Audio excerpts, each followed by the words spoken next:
Welcome to Part 4 of Tombstone Blues, written by Michael Parnall and Robert Clark. We join Stanley having dinner with his newfound family.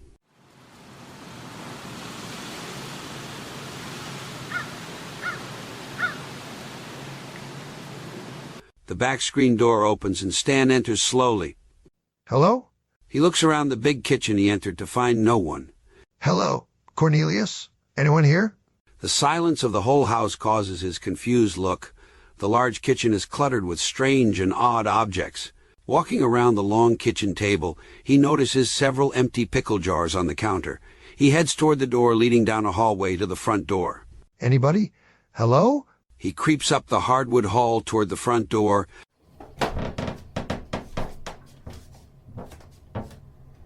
Passing a closed door and a small table. A large wooden banister on his left leads to the second level of the house. He stops, looking up the empty staircase. Hello? Cornelius? Are you there? Stan investigates the doorway to the left of the front entrance. It's an empty room with a coffin in the center. A flashing neon light reads, "Drink here," with an arrow pointing straight down. That's weird. The eerie silence is making Stan nervous.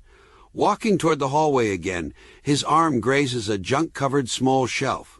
Just then, he jumps at the sound of a jack-in-the-box toy springing open. Startled by the noise, he backs into another shelf of junk on the other side of the hall. Several items fall off the shelf and make a loud racket when they land on the hardwood floor. Motherfucker. A muffled noise coming from down the hallway invokes Stanley's curiosity enough for him to investigate. Almost tiptoeing, Stan realizes the strange whirring and grunting sound is from the closed door on the hallway wall. He slowly walks up to the door and tries the doorknob. A startled Stanley jumps from the loud voice of Cornelius coming from up the stairway. Hey! I will be down in a minute. Stan turns, looking back to the front door. Okay. Now walking toward the front of the house, the hallway door opens with no noise behind Stanley. Captain Bob appears and closes the door behind him quietly enough for Stanley not to hear it. Stanley stands unaware of Bob behind him, approaching with a steel knife in hand. The captain smiles as he gets closer to Stan.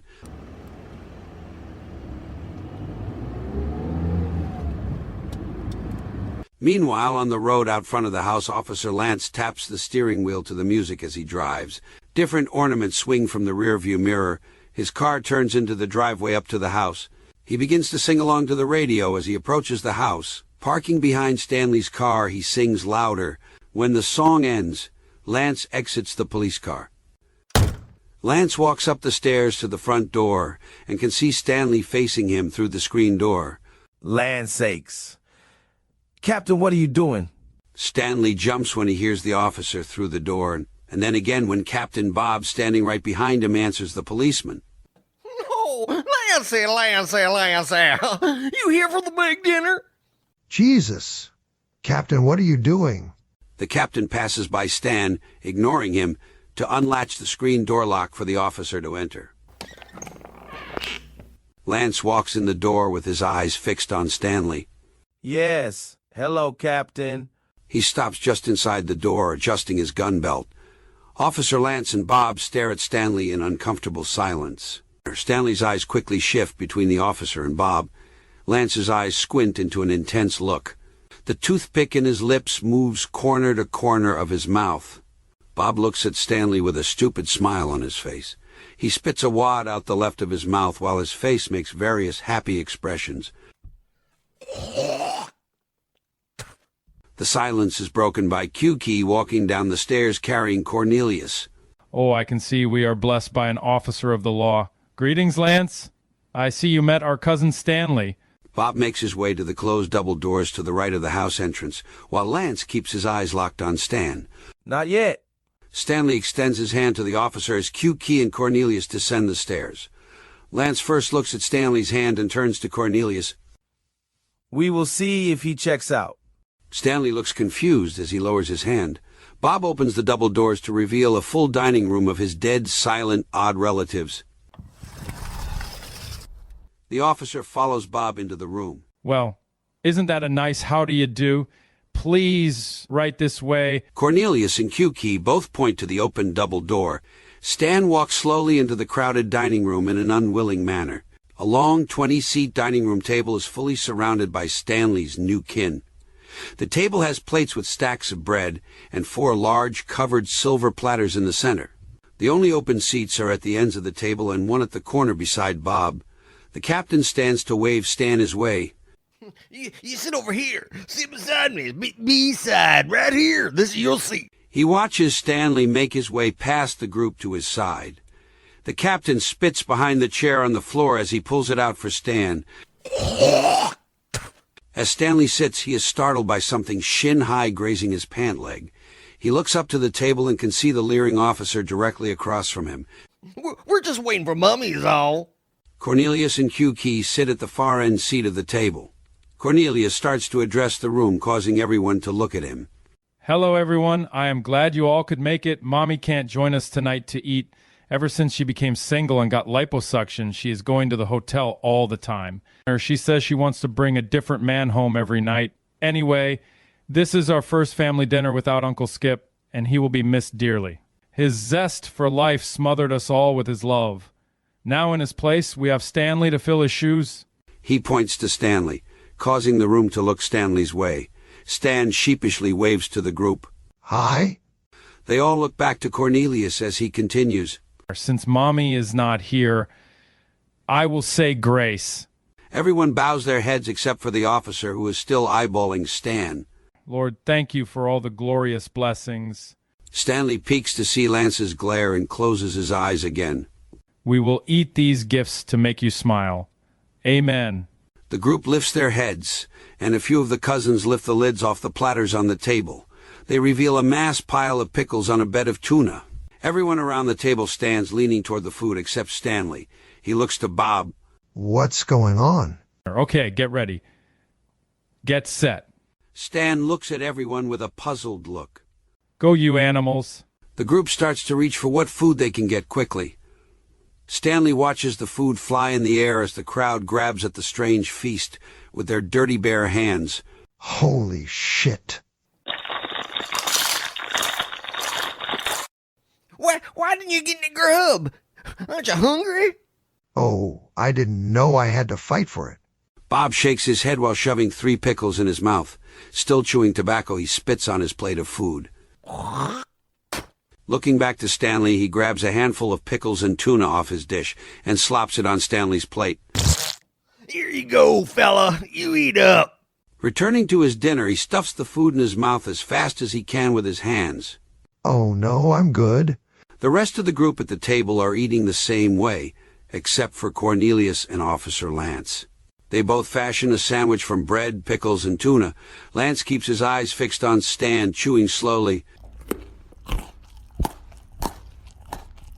Stanley looks at the pile of disgusting slop Bob gave him and shakes his head.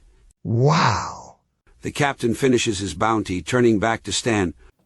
You know, I don't get it. You're not eating. Aren't you hungry? Because, I could do it. I could eat it all. No, I am not feeling too good. You can have it. Bob quickly grabs at the slop to shove in his mouth. Most of the group now finished eating. They lean back in their chairs, relaxed. Anything that was edible on the table has now been devoured by the clan. Lance leans forward, talking to Cornelius. So, you know your so-called cousin Stanley didn't eat a thing.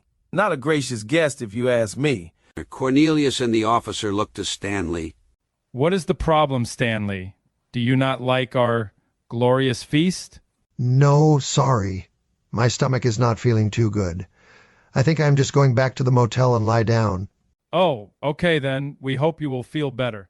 Stan turns to leave and stops when Bob grabs his arm. Come here. Before you head back, just come with me. I'll grab the clothes that I collected for you out of the trunk. I got some of the clothes back for you. Oh, thank you.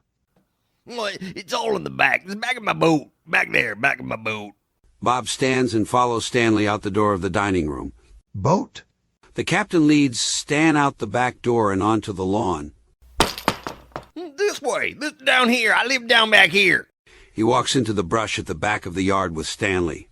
Stan looks over his shoulder to see the outline of Lance watching them from the porch. The two men walk through some thick brush in the moonlight. The small hill leads down to a 50-foot wide pond. In the center of the water is a 20-foot houseboat with a large sail on its roof.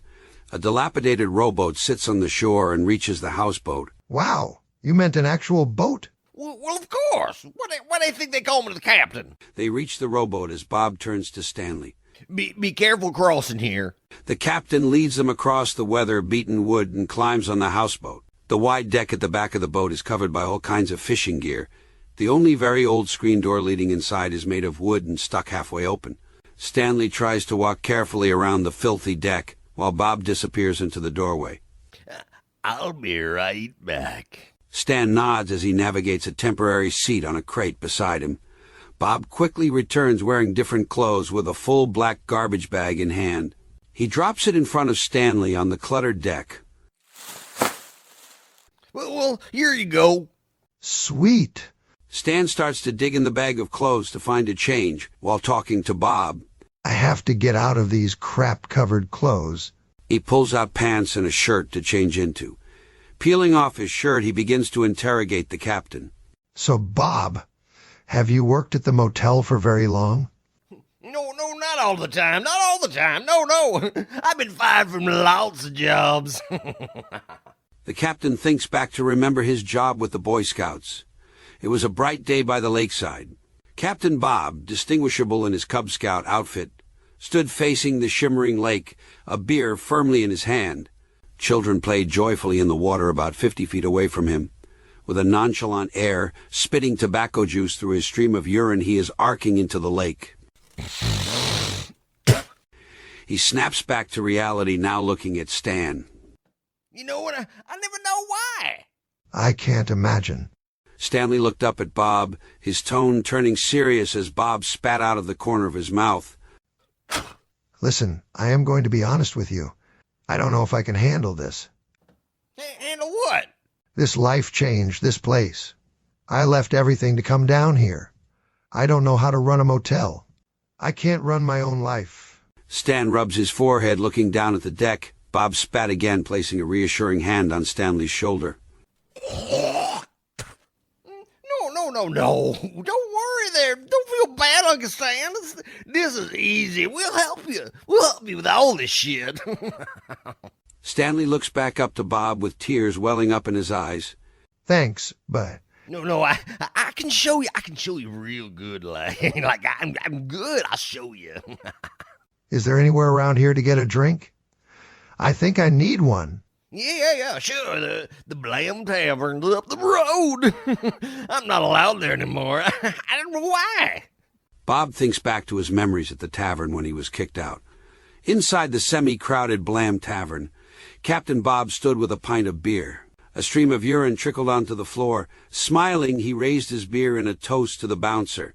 Snapping back to the present moment, Bob sees Stan gathering his bag of clothes to leave.